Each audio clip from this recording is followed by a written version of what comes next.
বিসমিল্লাহির রহমানির রহিম। কোরআনের বাংলা অর্থ হইতে পড়া হইতেছে, যদি সে মিথ্যাবাদী হয় তবে তার মিথ্যাবাদিতা তার উপরেই চাপবে, আর যদি সে সত্যবাদী হয় তবে সে যে শাস্তির কথা বলছে তার কিছু না কিছু তোমাদের উপর পড়বেই। নিশ্চয় আল্লাহ সীমা লঙ্ঘনকারী মিথ্যাবাদীকে পথ প্রদর্শন করেন না।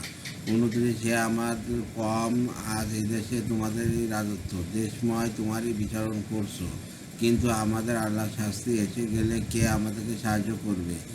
ফিরআউন বলল, আমি যা বুঝি তোমাদেরকে তাই বোঝাই, আর আমি তোমাদেরকে মঙ্গলের পথই দেখাই। সে মুমিন ব্যক্তি বলল, হে আমাদের কম, আমি তোমাদের জন্য পূর্ববর্তী সময়ের মতোই বিপদসংকুল দিনের আশঙ্কা করি। এগুলো যেমন কমে নূহ, সামুদ ও তাদের পরবর্তী অবস্থা হইয়াছিল। আল্লাহ বান্দাদের প্রতি কোনো জুলুম করার ইচ্ছা করেন না। 32, হে আমার কম, আমি তোমাদের জন্য প্রচণ্ড হাক ডাকের দিনের আশঙ্কা করি। 33, যেদিন তোমরা পিছনে ফিরিয়ে পলায়ন করবে, কিন্তু আল্লাহ থেকে আর তোমাদেরকে রক্ষাকারী কেউ থাকবে না। আল্লাহ যাকে পথভ্রষ্ট করেন তার কোনো পথ প্রদর্শক নেই। 34, ইতিপূর্বে তোমাদের কাছে ইউসুফ সুস্পষ্টভাবে প্রমাণাদি সহ আগমন করিয়াছিল, অথবা তোমরা তার আনিত বিষয়ে সন্দেহ পোষণ করতে। অবশেষে যখন সে মারা গেল তখন তোমরা বলতে শুরু করলে, আল্লাহ রসুলের পরে আর কাউকে রসুলের রূপে পাঠাবেন না। এমনভাবে আল্লাহ সীমা লঙ্ঘনকারী ও সংশয়ী ব্যক্তিকে পথভ্রষ্ট করেন।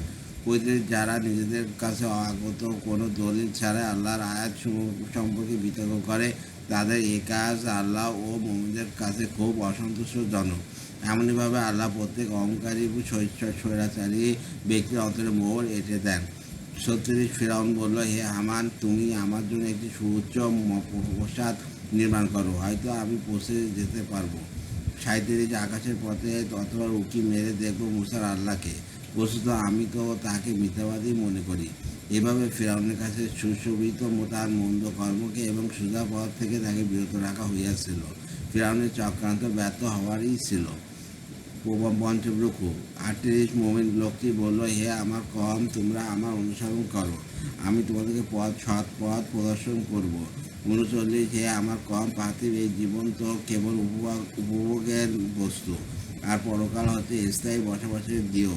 40, যে মন্দ কর্ম করে সে কেবল তার অনুরূপ প্রতিফল পাবে, আর যে পুরুষ অথবা নারী মুমিন অবস্থায় সৎকর্ম করে তারাই জান্নাতে প্রবেশ করবে, তথায় তাদেরকে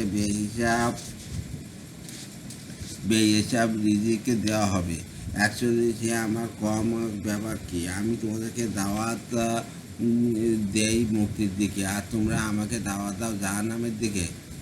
42, তোমরা আমাকে দাওয়াত দাও যাতে আমি আল্লাহকে অস্বীকার করি এবং তার সাথে শরিক করি এমন বস্তুকে যার কোনো প্রমাণ আমার কাছে নেই। আমি তোমাদেরকে দাওয়াত দিই পরাক্রমশালী ক্ষমাশীল আল্লাহর দিকে। 43, এতে সন্দেহ নেই যে তোমরা আমাকে যার দিকে দাওয়াত দাও ইহকালে ও পরকালে তার কোনো দাওয়াত নেই।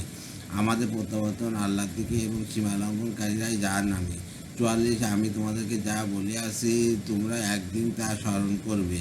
আমি আমার ব্যাপার আল্লাহর কাছে সমর্পণ করছি, নিশ্চয়ই বান্দারা আল্লাহর দৃষ্টিতে রইয়াছে। 45, যতবার আল্লাহ তাকে তাদের চক্রান্তের অনিষ্ট থেকে রক্ষা করলেন, ফিরআউন গোত্রকে শোচনীয় আযাব গ্রাস করল। 46, সকালে ও সন্ধ্যায় তাদেরকে আগুনের সামনে পেশ করানো হয়, এবং যেদিন কিয়ামত সংঘটিত হবে সেদিন আদেশ করা হবে, ফিরআউন গোত্রকে কঠিনতর আযাবে দাখিল করো। 47, যখন তারা জাহান্নামে পরস্পর বিতর্ক করবে অথবা দুর্বলরা অহংকারীদেরকে বলবে, তোমরা তোমাদের অনুসারী ছিলাম, তোমরা এখন জাহান্নামের আগুনের কিছু অংশ আমাদের থেকে নিবৃত্ত করবে কি?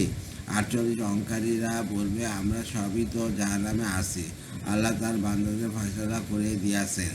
49, যারা জাহান্নামে আছে তারা জান্নাতের রক্ষাকারীদের বলবে, তোমরা তোমাদের পালনকর্তাকে বলো যেন আমাদের থেকে একদিনের আযাব লাঘব করে দেন। 50, লোকাচারীরা বলবে, আর তোমাদের কাছে কি সুস্পষ্ট প্রমাণাদি সহ তোমাদের রাসূল আসেনি? তারা বলবে, হ্যাঁ। রক্ষীরা বলবে, তবে তোমরাই দোয়া করো, এবং বস্তুত কাফেরদের দোয়া নিষ্ফলই হয়।